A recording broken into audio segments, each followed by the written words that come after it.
Hey, Restoration, we are excited to be embarking on a brand new season of ministry here at Restoration Community Church.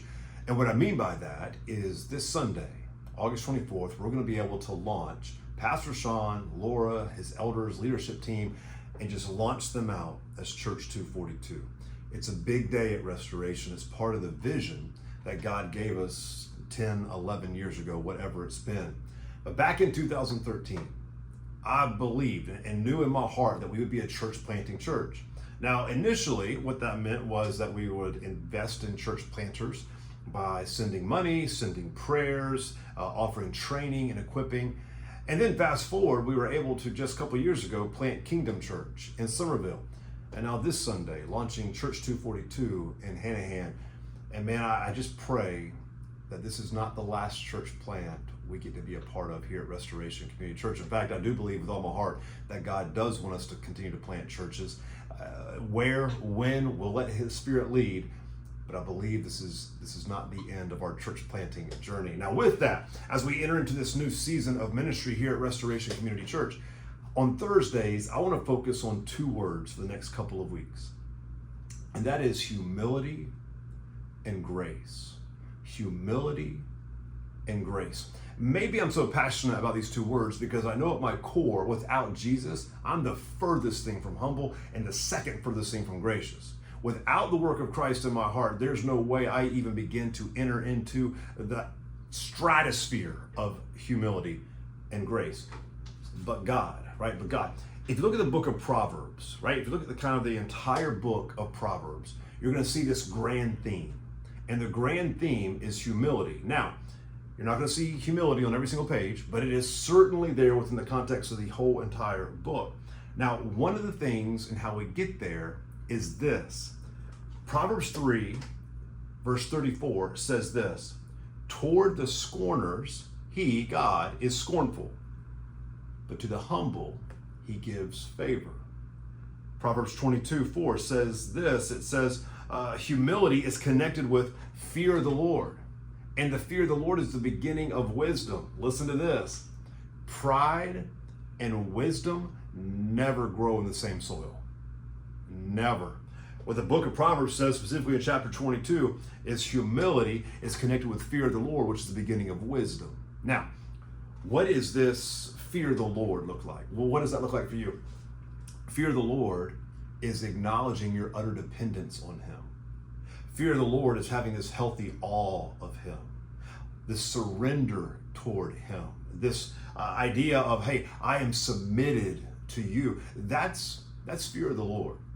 And Proverbs says it's the beginning of wisdom, and wisdom is connected to humility, which could also be said this way: fear of the Lord and pride.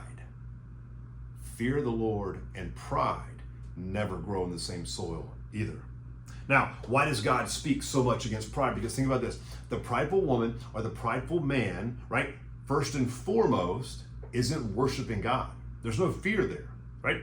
And if the prideful person doesn't fear God, isn't worshiping God, then they're not surrendered to God, they're not obeying God, they're obeying themselves.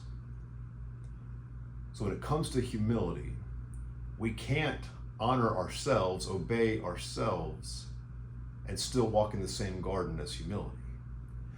Here's what the book of Proverbs does point to. It points to our desperate need for Jesus.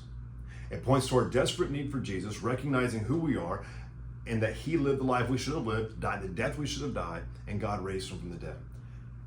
And when you and I put our faith and trust in Him, there's this supernatural work of this heart of pride being melted, cultivated into a heart of humility, because we recognize who we are in light of this God, this fear of God. Hey, this week, what I want to encourage you, maybe start this weekend.